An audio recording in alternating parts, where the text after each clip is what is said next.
आपणकर जदि वृष राशि हुई थाए तेबे एही भिडियोटी को थरे मात्र शेष पर्यंत देखंतु। आपणकर व्यस्तबहुल समय मध्यरु आपण 10 मिनिट समय आपण निज पई दियंतु एवं निजर भविष्यत विषय रे जानंतु।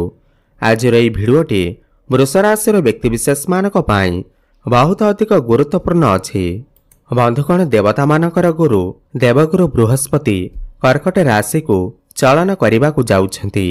गुरुंकर महापरिवर्तन हेबा पई जाउअछि। पूरा 12 वर्ष परे देवगुरु बृहस्पति तांकर उच्चस्थ राशि को चलन करुछंती। 18 अक्टोबर नै करी 3 डिसेम्बर पर्यंत बृहस्पति कर्कट राशि रे रहिबे एवं उच्चस्थ अवस्था रे रहिबे। पुणी बकरी होई करी आपणकर द्वितीय भाव को चलन करिवे एवं पुणी थरे 2026 जून मासरे आपणकर तृतीय भाव को चलन करिवे। किंतु बड़ कथा यह अटे कि 46 दिनर एही गुरुंकर महापरिवर्तन आपणकर तृतीय भाव रे आपणकु केउ फलाफल प्रदान करिबा। आपणकर जीवन रे कौन सबु बड़ परिवर्तन हेबा पई जाउअछि। काहेकिना बृहस्पति को सबुठार अधिक शुभ ग्रह माना जाइथाए। बृहस्पति को भाग्यर कारक ग्रह माना जाइथाए। संतानर कारक ग्रह माना जाइथाए। विद्या एवं ज्ञानर कारक बोली बृहस्पति को माना जाइथाए।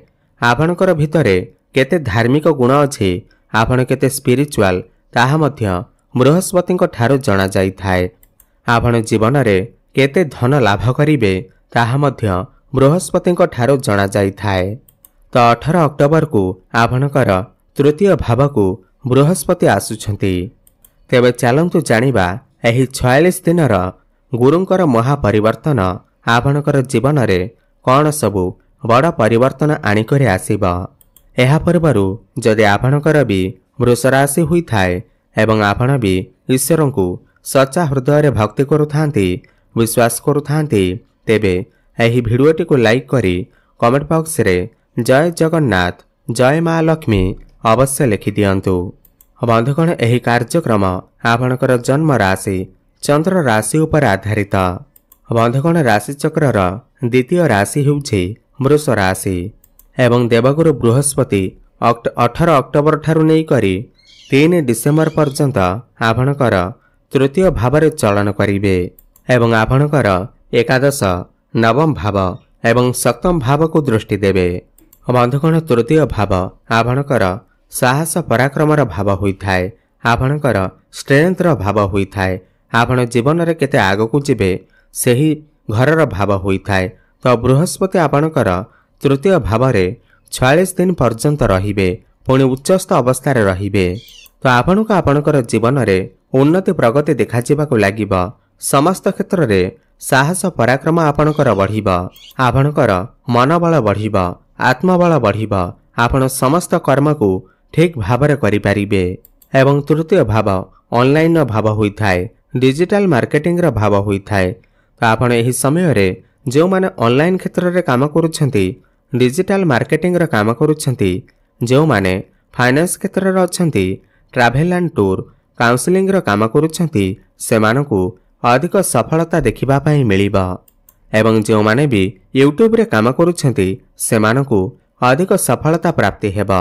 आपण एही समय रे छोट मोट जगह को बहुत अधिक यात्रा मध्य करि पारंती एवं गुरु एठारे बसी तांकर सप्तम दृष्टि रे आपणकर भाग्य स्थान को देखिबे एवं गुरुंकर पंचम दृष्टि आपणकर सप्तम भाव पर को रहुअछि।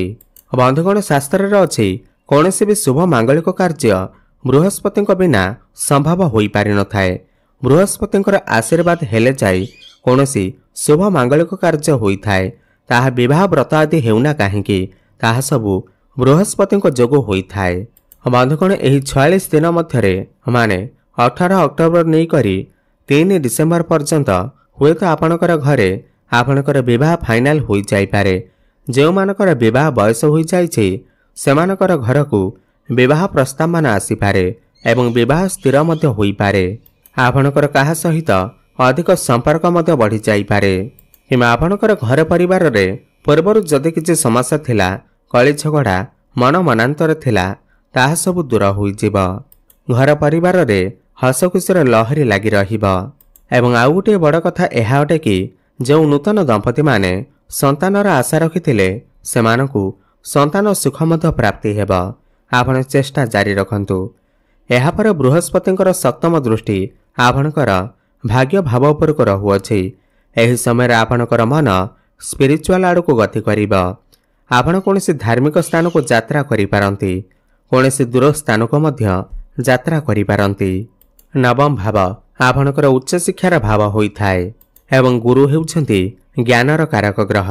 ज्ञानर कारक ग्रह होई करी नवम भाव उपर को दृष्टि देउछंती। यार माने हेउछि जो माने उच्च शिक्षा करिबाकु चाहुथिले हायर स्टडी किछि करिबाकु चाहुथिले सेमाने एही 46 दिन मध्यरे एडमिशन करि पारिबे। आपनकु शुभफल प्राप्ति हेबा। आपनक भितरे एबे ज्ञान बढ़िबारे लागिबा। बुद्धि मध्य बढ़िबा।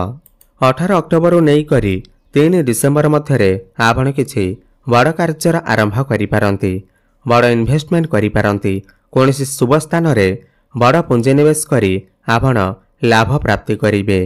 आपण घर को कोनोसी किछि मेशिनरी जिनिस लौह जातीय जिनिस क्रय करिके आनी पारंती। किंबा एही समय मध्यरे आपण किछि भूमि प्रॉपर्टी जमी नूतन गृह इत्यादि निर्माण करि पारंती। नूतन जानवाहन क्रय करि पारंती। एही 46 दिन मध्यरे आपणकर गृहरे कोनोसी शुभ मांगलिक कार्यर आयोजन मध्य होई पारे। एवं नवम भाव आपणकर पितांकर भाव होइथाय। पितांक सहित आपणकर संपर्क जदि भल नथिला ताहेले पितांक सहित आपणकर संपर्क बहुत भल रहिबा। पौत्रिक संपत्तिर आपणको लाभ प्राप्ति हेबा। पिता आपणको समस्त कार्य साहाय्य एवं सहयोग करिवे। आकस्मिक धन लाभ हेबार मध्य संभावना बनुअछि। एवं गुरुंकर नवम दृष्टि आपणकर लाभ स्थान माने एकादश भाव उपर को रहुअछि। बंधुगण एकादश भाव आपणकर प्रॉफिटर भाव होइथाय। आयर भाव होइथाय। इच्छार भाव होइथाय। एही 46 दिन मध्यरे हुए तो आपणकर क्यारियर क्षेत्र रे बड़ परिवर्तन होई पारे। आपणकर प्रमोशन होई पारे। जो माने बेरोजगार अछंती सेमानकु नूतन चाकरी मध्य प्राप्ति होई पारे। किमा आपणकर चाकरी रे ट्रांसफर मध्य होई पारे। कोनोसी एमएनसी कंपनी रु आपणकु जॉब ऑफर मध्य आसी पारे। माने समस्त क्षेत्र रे आपणकु लाभ प्राप्ति हेबा।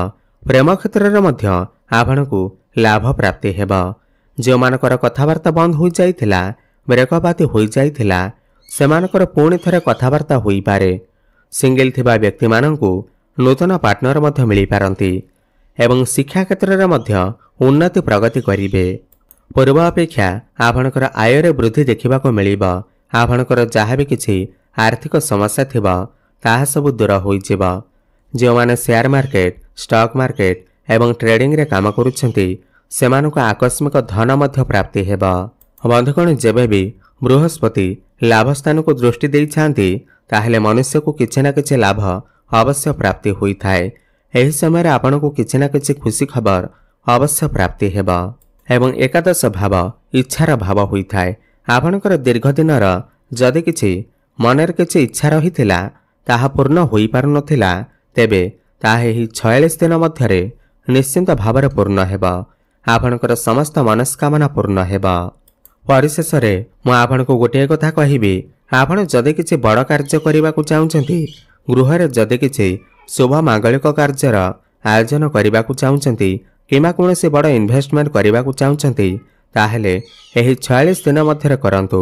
आपनको निश्चिंत भावरे शुभफल प्राप्ति हेबा। एबे जानिबा किछि उपाय विषय रे जाहाकु करिबा द्वारा आपनको आहुरि अधिक शुभफलर प्राप्ति हेबा। सबुठ प्रथमे तो आपण शुक्रंकर बीज मंत्रर जप अवश्य करंतु। ओम द्रांग द्रेंग द्रंग सह शुक्राय नमः 108 थर प्रत्येक दिन जप करंतु। शुभफल प्राप्ति हेबा।